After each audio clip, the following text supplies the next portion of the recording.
ஒரு திருடன் இருந்தான். அவன் வாழ்நாள்லாம் திருடிக்கிட்டு இருந்தான். அப்ப ஒரு நாள் அவங்க அம்மா கூப்பிடுறா. அவங்க அம்மா மரண படுக்கையில இருக்கிறா. கூப்பிட்டு, மகனே எனக்கு ஒரு கடைசி ஆசை நிறைவேற்றுவியா அப்படின்னு கேட்குறான். இவன் ரொம்ப வருத்தத்தோட, சொல்லுமா நான் நிறைவேற்றுறேன் அப்படிங்கிறான். மகனே முதல்ல நான் உன்னைய வாழ்த்துறேன், நீ பெரிய பெரிய திருட்டெல்லாம் திருடு. உனக்கு ஒரு அதிர்ச்சி ஆயிடுச்சு, என்னடா அம்மா இப்படி வாழ்த்துறா.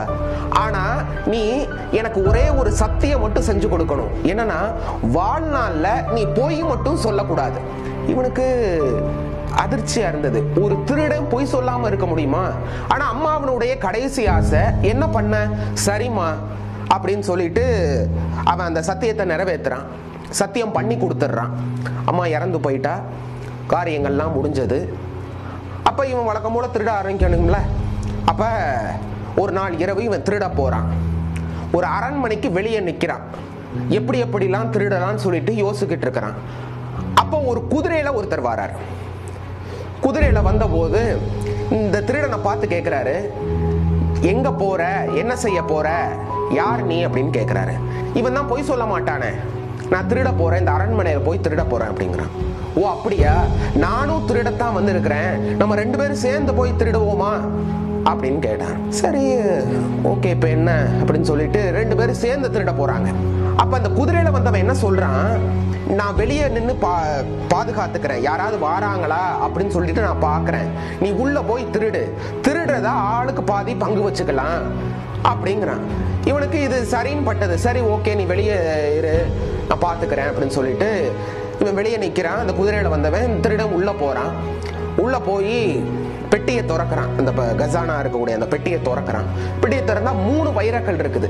இந்த திருடன் யோசிக்கிறான், இருக்குது 2 பேரு, வைரக்கல்ல சாமானியமா உடைக்க முடியாது. அப்ப ஆளுக்கு ஒரு வைரக்கல்ல எடுத்துக்கிடுவோம், ஒரு வைரக்கல்ல உள்ள வச்சுக்கிடுவோம். எதுக்கு அப்படின்னு சொல்லிட்டு ஒரு வைரக்கல்ல உள்ள வச்சுட்டு 2 வைரக்கல்ல வெளியே எடுத்துட்டு வந்து ஆளுக்கு ஒன்னொன்னு வச்சுக்கிட்டு போயிட்டாங்க.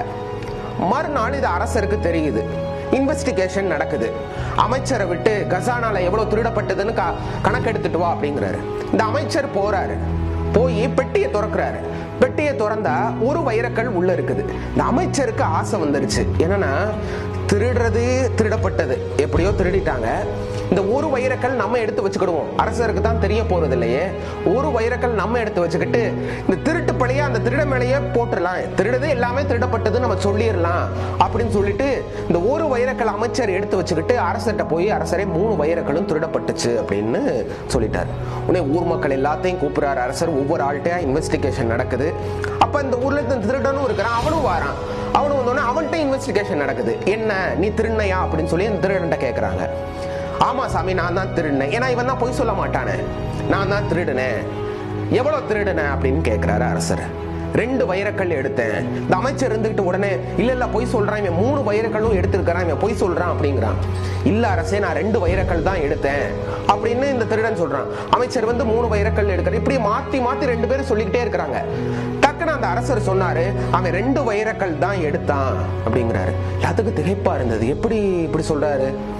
நேத்து குதிரையில நான் தான் மாறுவேஷத்தோட வந்தேன், நானும் இவனும் தான் சேர்ந்து போய் திருட போனோம். இவன்ட்ட நான் கேட்டேன், என்னன்னா எங்க போறேன்னு கேட்டேன், திருட போறேன்னு சொன்னான். ஒரு திருடன் திருட போறேன்னு சொல்ல முடியுமா? அப்பவே எனக்கு இவன் வித்தியாசமா இருக்கிறான்னு தோணுச்சு. இவன் என்னதான் செய்யறான்னு பாப்போம்னு சொல்லிட்டு தான் நான் இவன் கூட போனேன். அப்ப இவன் 2 வைரக்கல் தான் எடுத்துட்டு வந்தான், ஆளுக்கு ஒரு வைரக்கல் எடுத்துக்கிட்டோம்னு சொல்லிட்டு அரசர் தான் வச்சிருந்த வைரக்கல்லை எடுத்து காமிக்கிறாரு. இவன் வச்சிருக்க வைரக்கல் எடுத்து காமிக்கிறான். அமைச்சர் மாட்டிக்கிட்டாரு. அமைச்சரும் வந்து, ஆமா நான் தான் எடுத்தேன், தெரியாம எடுத்துட்டேன்னு சொல்லிட்டு அமைச்சர் மன்னிப்பு கேட்கிறாரு. இந்த அரசர் என்ன செஞ்சார் தெரியுமா? இந்த அமைச்சரை பதவியிலிருந்து விலக்கிட்டு இந்த திருடனை அமைச்சர் பதவியில போட்டார். நண்பர்களே, அந்த திருடன் ஒரே ஒரு அறத்தை தான் கடைபிடிச்சான். என்ன? பொய் சொல்லக்கூடாது. பொய் சொல்லக்கூடாதுன்னு ஒரே ஒரு அறத்தை கடைபிடிச்சவன் திருடன்ல இருந்து அமைச்சர் பதவி வரை போயிட்டான். வாழ்க்கையில நாமளும் ஒரே ஒரு அறத்தை கடைபிடிச்சா போதும், அந்த அறம் பல அறங்களை கூட்டிட்டு வந்து நம்மள வாழ்க்கையை வெற்றி அடைய செய்யும். ஒரு உதாரணம் சொல்லவா? நாம எஸ்கலேட்டர்ல போறோம், என்ன செய்யறோம்? 10 படி ஏறுறோமா?